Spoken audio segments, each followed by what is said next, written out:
welcome back to the top 10 morally reprehensible 1930s movies. So we're getting towards the end of this series. We've still got the silent era to go, but we're getting towards the end. We're going backwards, which is typical. You might make it something interesting to yourself. So we've had 10 films, all of which were released in the 30s, which were viewed as morally reprehensible at the time in some way or other, or could be seen against the era of the time as being morally reprehensible. So I'm going to start off with number 10, The Awful Truth. Now, the 30s started off the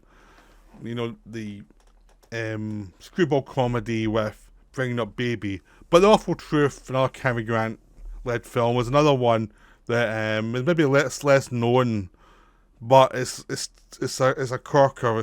It's about a couple that get divorced.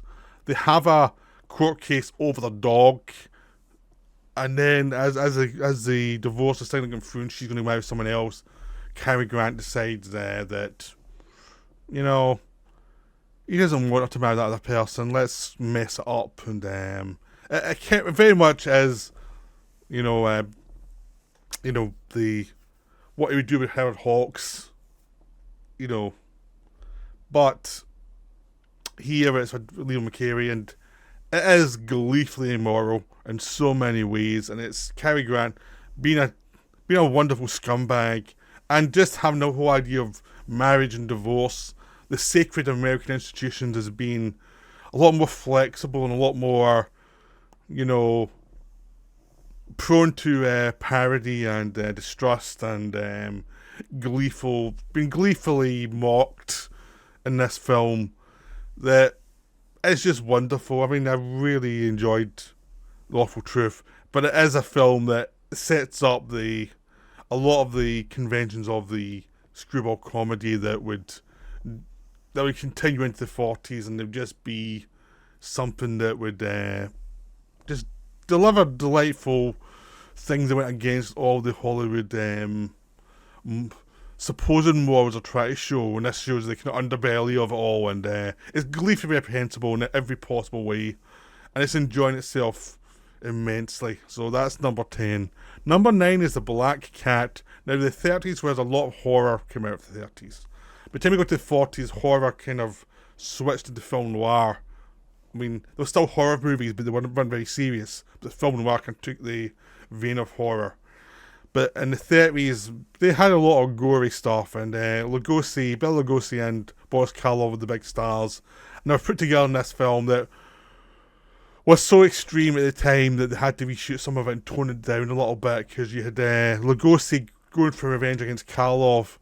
And Lugosi's the guy who's torturing Karloff by the end of it. Lugosi's the good guy compared to Karloff. Karloff's the utter scumbag who's completely indefensible in every way.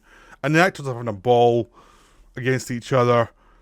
And this film is gleefully doesn't care. It's just going out there. It's like, this is a pulpy idea. These two guys hate each other. They're played by horror icons. And they're literally going to rip the flesh off each other if they can get away with it. It is wonderful. Even the toned down version still completely insane. Just wonderful. Number 8 is M. Now, I've been avoiding doing many non-Hollywood films because the moralistic stuff mainly comes from Hollywood. So I've avoided it. But this is a Fritz Lang film about a serial killer, about a child murderer. And just bringing that up is willing to set a lot of people up as being horrified, but also the fact that the police are shown to be not very competent, and they have to end up they have to basically blackmail the criminal underworld to actually help find this killer by saying, we will hunt you lot down if you don't help us hunt this guy down. And the whole idea of the police being incompetent, the maligning criminals to actually find this guy, and then having a killer who actually is sympathetic, that prefigures Psycho and prefigures a lot of killers in the movies. It's just a wonderful film, but it goes against all the kind of the police can catch anybody type of thing. It was like the first kind of... It's set in Germany as well, where there's real doubt about the competence of the police. Now, you can have that in novels before, but this is the first time you're really getting in the cinema of something that we're going to keep going. I mean, you get in gangster films a little bit, but not in like a crime film Really, it's a non-gangster film. So that's M. Number 7 is Scarface, the another one which I've already covered. The remake of Scarface by Howard Hawks offended a lot of people. Had to be toned down. It was too gleeful in the gangster world, and they needed some morality thrown in there at the end to say, "Look, he was killed. It's not our fault. He was having too much fun being a gangster." That's the thing with Scarface is you have to have fun with it, and both versions of the film have a lot of fun with the character having fun. I mean, that's the thing. If they ever done a remake, I bet you he'll be depressed most of the time and he can't enjoy himself. But Scarface should be fun, so there we go. That's number 7. Number 6 is Zero for Conduct. All about, children and being children. It's a wonderful film. It's one of those ones I don't want to say that much about. It's, European. You kind of have to see it yourself, really. It's hard to explain this one. It's just like, it is children being children and actually being as crazy as children are, and not being the fantasy version of children you get in movies. So that's why it's so good and so outrageous and so against the morality of how do you do with children in movies. You basically patronise them and make them look little adults, or make them what adults want children to be. And this one, none of that stuff. They're going to be children. They're going to act like children. They're going to be selfish like children. So it's more like reprehensible to adults, but it's pretty brilliant. Okay, number 5 is The Bride of Frankenstein. Now, we had Frankenstein before, and it caused controversy. But The Bride of Frankenstein went a bit further. The Bride of Frankenstein had, Dr. Pretorius, who was obviously gay, obviously camp as hell. He was making Dr. Frankenstein create a new monster, a woman monster, just to have a bit of fun. He was being quietly blasphemous throughout. He was hanging around in graveyards. Just this character itself is like an affront to everything all American.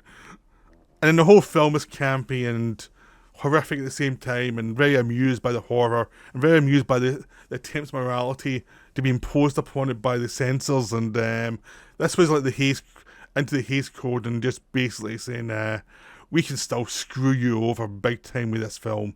No matter how many code you put in, we can be cleverer. And that's this film did. It was very clever. And it was very kind of, it had Christ metaphors thrown in there, just why not? It has a love of death, which is so against what Hollywood and what America is. So, and it made a lot of money, which is the most reprehensible thing you can do. So, Bride of Frankenstein, number 5, it's just wonderful. Number 4 is Dracula, the original Dracula, Bela Lugosi. Again, it just shocked everybody. It was one of those things that just shocked the whole film-going nation even though for us it's tame. It's really tame, but the idea of this foreign vampire coming in and sucking the blood out of the women and terrorising them. So linking romance with horror was a big thing in the 30s. This was not something you're meant to do. Horror's meant to be something on the outside. You're not meant to tie to sexuality and things like that, and to make people uncomfortable and tied to religion. And so even though it's tame now, at the time it was pretty extreme. I mean, compared to most other Dracula films made in the following decades, this is very, very tame, but you still have Lugosi, you still have that kind of iconography. So obviously it's hit a nerve that it continues even to this day. We're sticking with the same director for number 3, which is Freaks. Freaks there's no way you could keep Freaks off this list. There's just no way. It's Freaks, freaked everyone out. Freaks was about a circus full of freaks who one of theirs is romanced by a by an almost looking woman who's using him because she knows he's need money, and and as soon as she gets some money, she throws him aside and mocks him and takes her on a lover. And the freaks get revenge by turning and having the lover into freaks in this part of this freak show. And it's brutal because people are freaked out by the deformities of these performers, but they couldn't see it. They could see, oh, what they do later on is horrific, so that's why we're horrified. It's like, no, the actual physicality of these people was the thing that you offended by.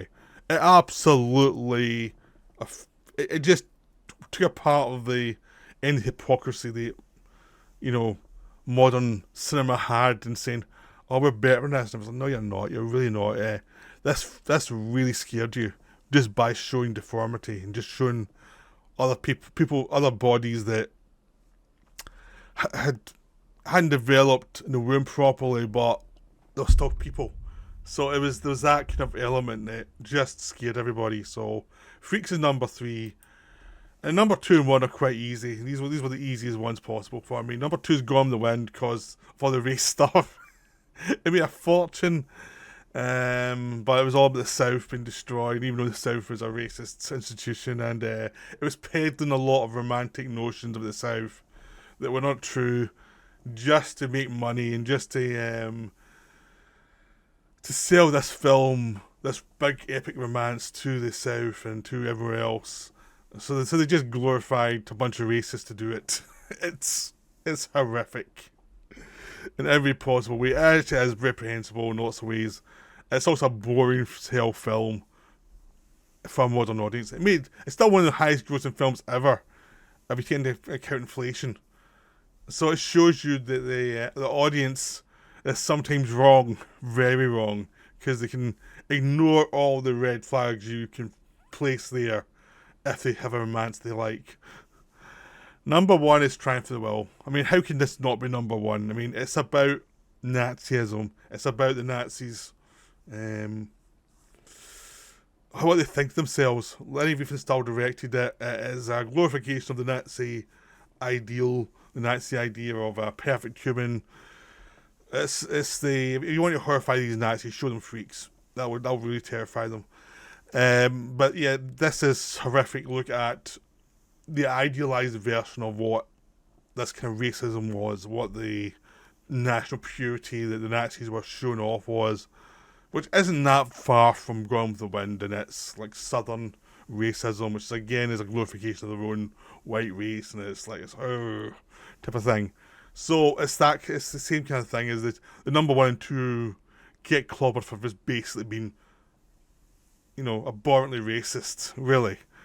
I mean, Triumph of the Will is racist, and it's also just a glorification of genetics and getting rid of anybody who's not this perfect specimen, and just a culture ODing on its own ideology and its own sense of its own beauty against any moral framework. Any moral framework thrown out. It's not. This film's about the supposed beauty of this culture when it's actually a horror show that's going to cause millions to die. So there's no way it could not be number 1. I mean, if you look at Dracula, Bride of Frankenstein, those are tame compared to Triumph of the Will. Those are basically safe horror compared to what we get here. I mean, Bride of Frankenstein knows it as well. I mean, even the Black Cat, which is probably the most extreme outside Triumph of the Will, it's still pretty tame compared to Triumph of the Will and what it's actually suggesting and what it's putting forth into the world. So, yeah, there's no way it could not be number 1. So I hope you enjoyed my list of the repugnant. There's so many of these films I just want to watch straight away now.